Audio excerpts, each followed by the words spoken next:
I'm taking my freedom. Let me do this. Something inside of me broke. I told them I need my money to get my daughter's medicine. She's sick. Hey, bestie. So I just got through watching the new Tyler Perry movie called Straw, you guys.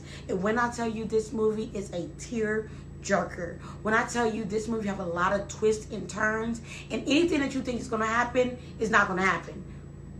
And this movie is not a typical Tyler Perry movie. This movie is let me take a shower, let me lay in my bed, and let me be focused on this movie. Because if I literally blink wrong, I'm going to miss the clear picture, and I'm going to miss the message.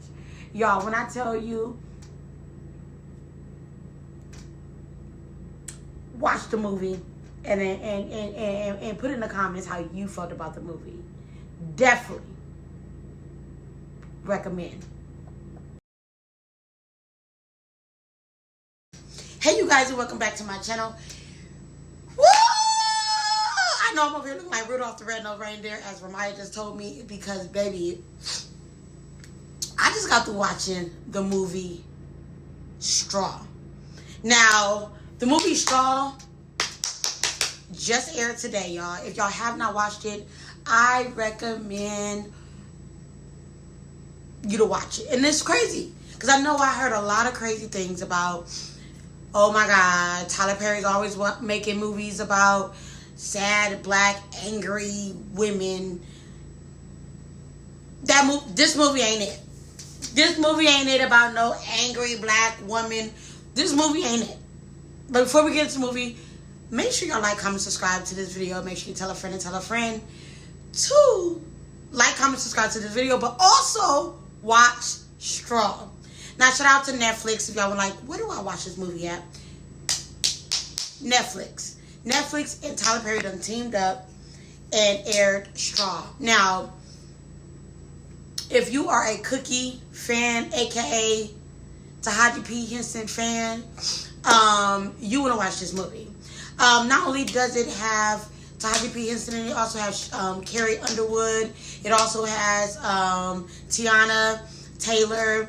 They have some other like really good people. I think I seen Sinbad, the little light-skinned fool in the wheelchair, the homeless man. I think that was Sinbad. But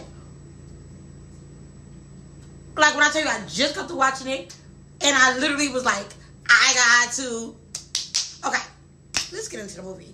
Now, for starters, if you've never seen a movie review from me before, I'm not really big on spoiling the movies. When I do movie reviews, I do show reviews, this is not about me spoiling the movie, because if I tell you everything's gonna happen in great details, why even watch the movie?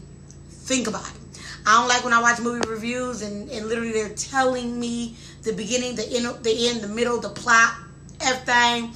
Why even watch the movie, right? So I'm not here to spoil everything in this movie. I'm here literally just to give you bits and pieces to hopefully get you to want to watch the movie, to understand how I viewed the movie, and 3, more than anything, tell you what I got from the movie, and to tell you to watch this movie. Because one thing about me is I'm not going to tell you or to do a movie if I don't think that it's a good movie. But this right here, yeah, Tyler Perry does it with this one. So let's go. So let's go ahead and dive into the movie. Alright? For starters, please excuse my attire, as I just got off of work earlier, and this is the clothes I was running around, whipping around all day with.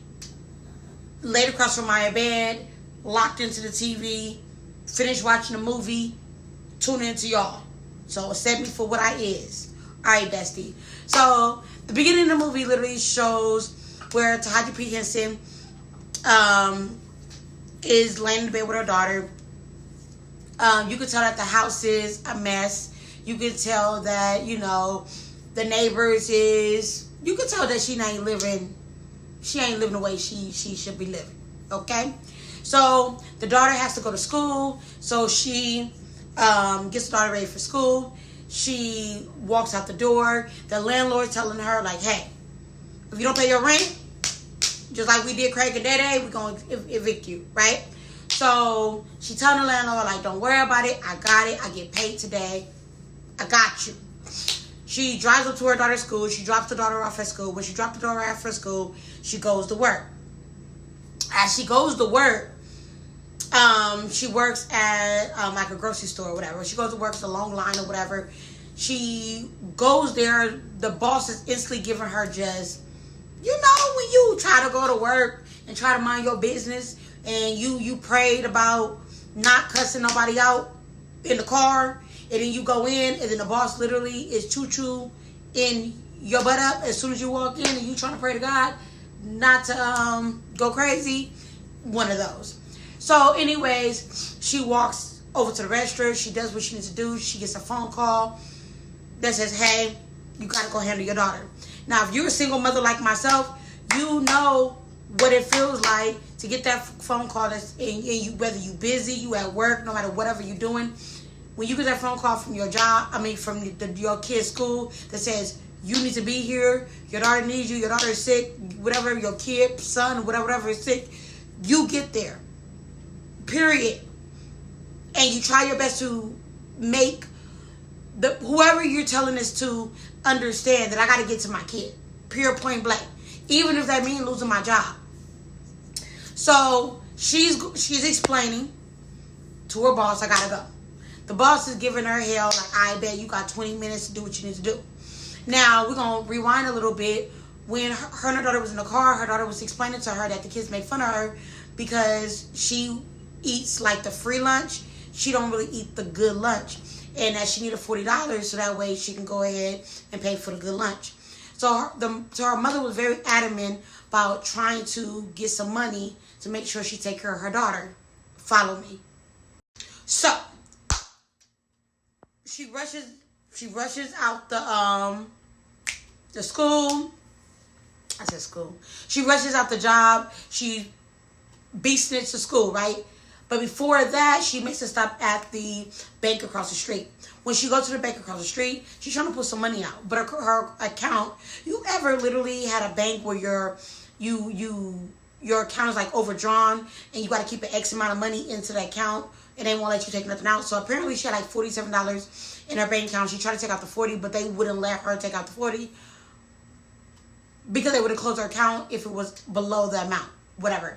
So in her mind was, I get paid today, so I don't really worry about it. So she darts to the school. As she darts to the school, her daughter literally is being whiffed away by children's services because they're saying like she got bruises and she's not fed and she's this, that, and the third. And she's like, no, I take care of my baby. I'm working. I'm doing what I need to do. What is going on? Why are y'all not seeing that I am literally trying, like I take care of my baby, like I love my baby, what is going on? She looks over at the principal. The principal look like, baby, I can't help you. The CPS lady gives her a business card and says, we're going to take care of your baby. She says, my baby have seizures. My baby need her medicine. My baby needs to be taken care of. Can y'all please make sure I take care of my baby? Y'all please make sure that my baby is taken care of. My baby gets seizures. She just kept saying it. Just like, we're going to take care of her. She good. She's obviously a mess, but she knows she has to get back to work. She literally darts to go back to work. She make it, as she go in, she clocks in, she tries to go to work. Bing, bing, bing. As she tries to clock in and go to work and bring up her first client or customer, the manager like, nah, don't be trying to clock in now, Miss Cookie Wookie. Meet me in the back. He used to have a whole attitude. And she trying to explain to him, like, what's going on, but he's being so inconsiderate. So then he fires the girl. So when he fired her, whatever, she like, well, can I get my check? He like, well, I'm going to mail you a check. She like, in so many words, I didn't mail you my services. The check is in the office. Can't you just give me my check? He like, we're going to mail you your check. So she like, bing, bing, bing. So she distraught, she mad and stuff, whatever. At this point, it's kind of raining and stuff, whatever. She goes outside, getting her car, trying to maneuver to get what she needs to get. Accidentally, this car actually hits her. She trying to maneuver and go around, and the car wound up being a cop or whatever that pretty much trying to blame her for he hitting her. Like, think about it. Make it make sense. So after all this happening, right? Bing. They towed her car.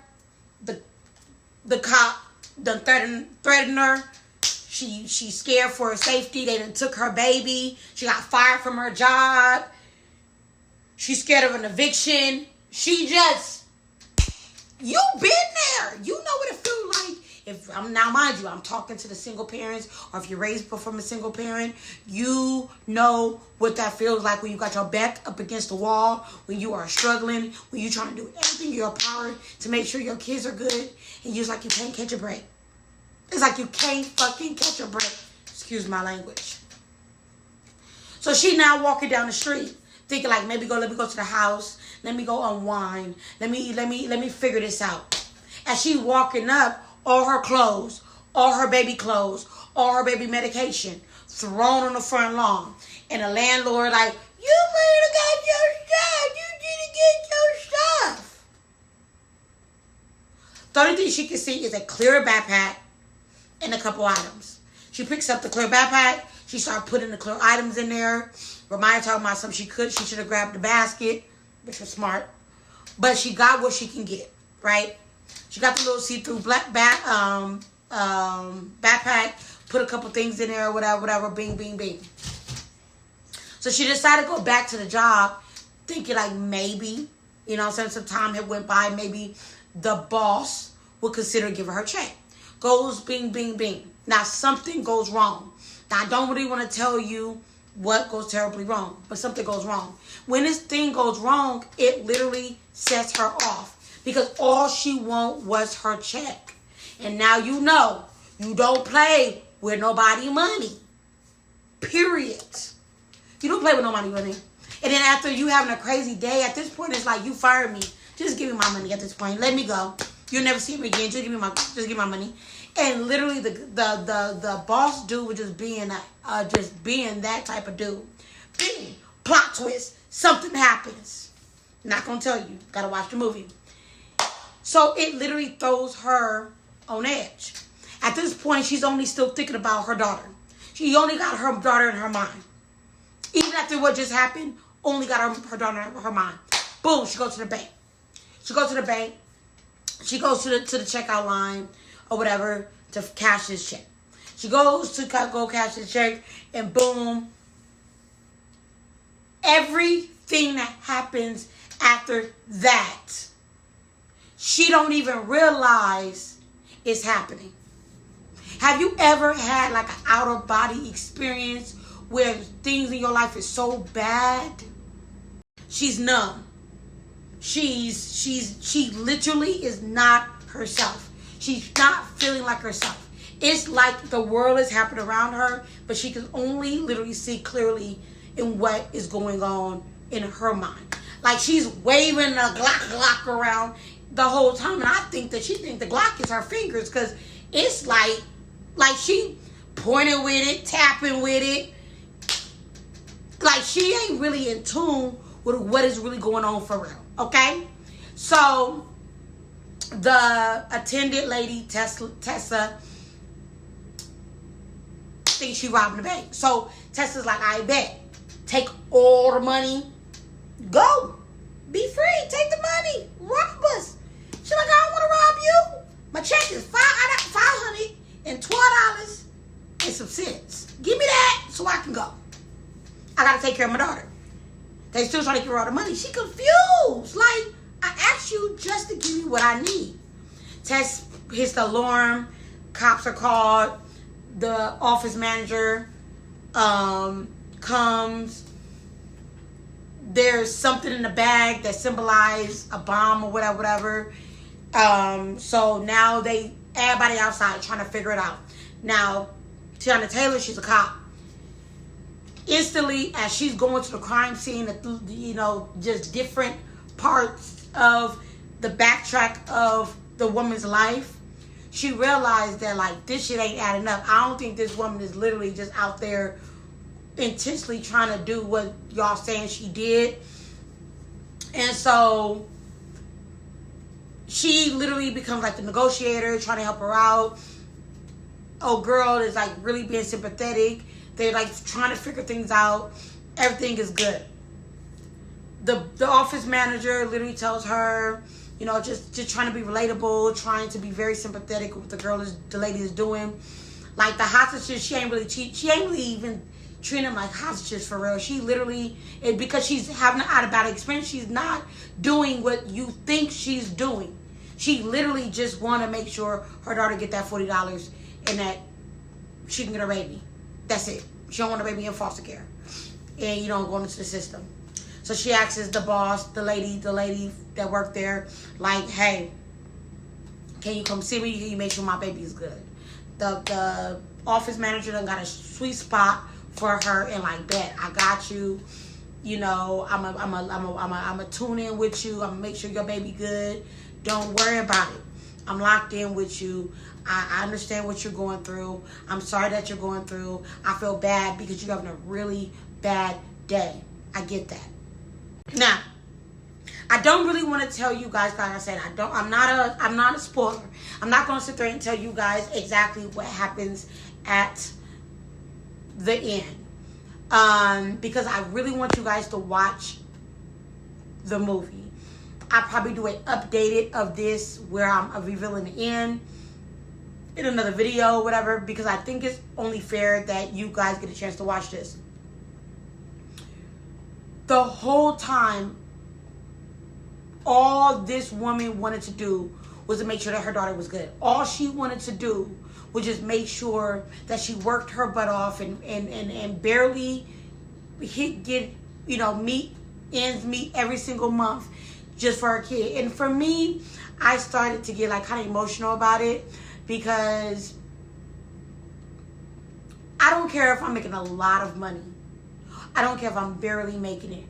I feel like no matter what is going on in my life, I'm always thinking of like, my kid, what does she need? What does she got? What can I do?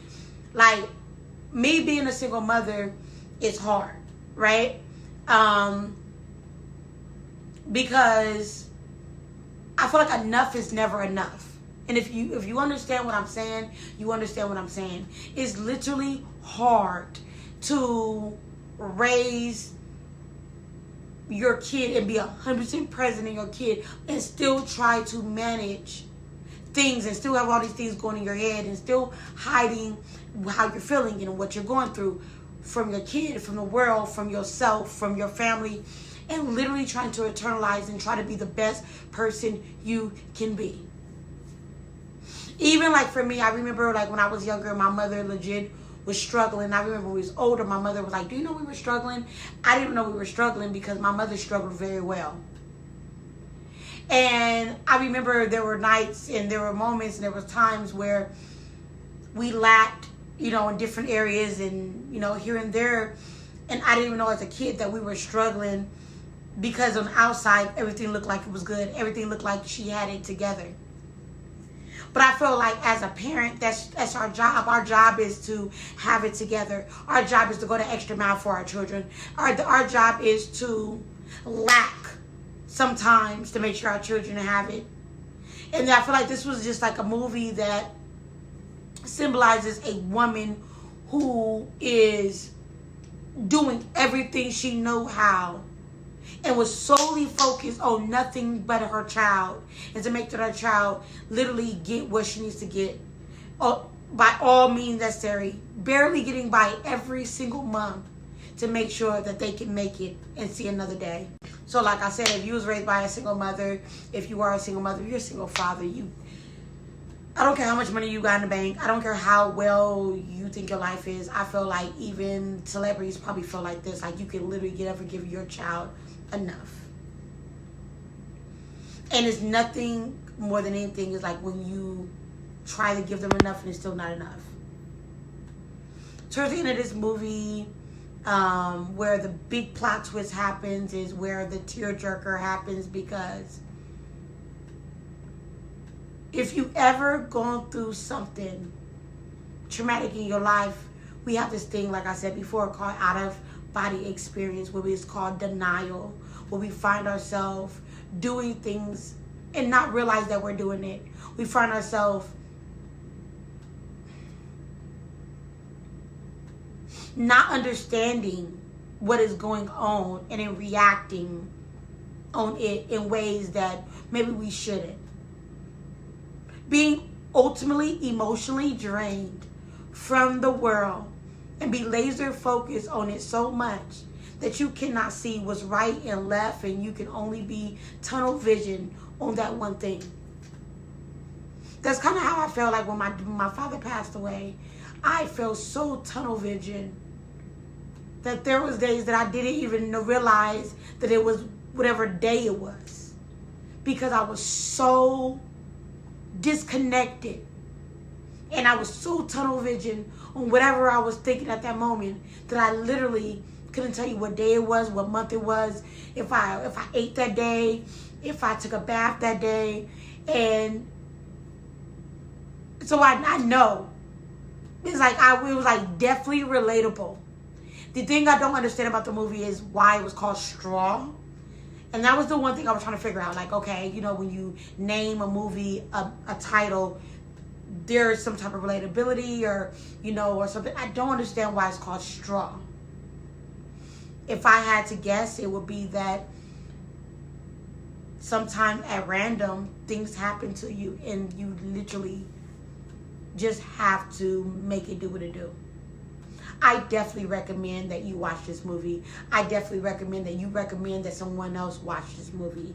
And I also want to say, if you are a single mother, a single father, that I want to say that you are not alone, and that it's sometimes okay to take the blinders off and really realize that you're doing enough. And sometimes when your enough is not good enough, is process it and pray about it. You got this. I definitely recommend the video, this movie. It is definitely a 5-star for me. I'll see you later. So, now that we reviewed the movie, did you like the movie? Yeah. What is one thing that you liked about the movie without spoiling the movie? That she cared so much. Mm-hmm. Yep. Did the ending make you be like, Well, I don't really get shocked or react to movies, but it was like I was more confused at the end until like in my mind, like I broke it down. mm-hmm. Yep. Now, if you had to, because I was very confused why he called the movie Straw. Why do you think Tyler Perry called this movie Straw? So I think he called it Straw because like it was her last straw. Like you could tell how she felt in the movie.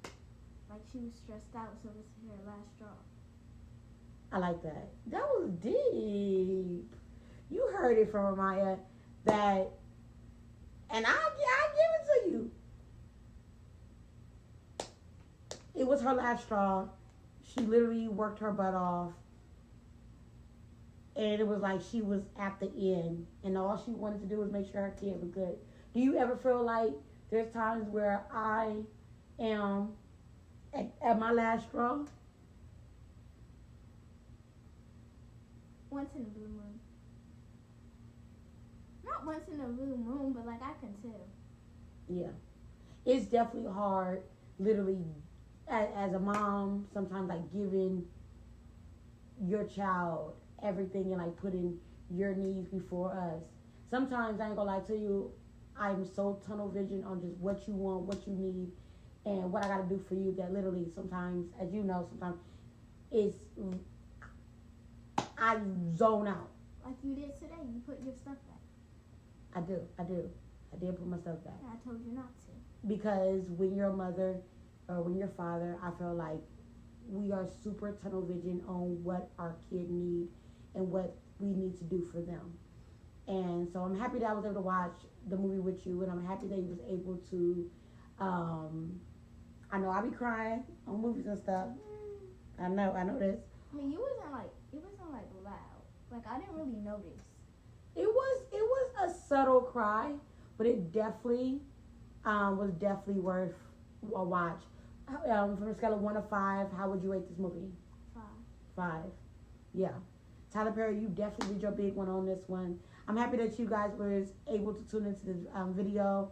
Make sure you like, comment, and subscribe to this channel. Tell a friend and tell a friend and tell a friend that your best friend said, and Ramaya said, like, comment, subscribe to this video. And like I said, definitely watch this movie. Bye. Hey, Roman numeral 7 days, drop it like it's hot. If this world was mine, I'd take your dreams and make them multiply. If this world was mine, I'd take your enemies in front of God. Introduce them to that light, hit them strictly with the fire. Fire, fire, fire, fire, fire.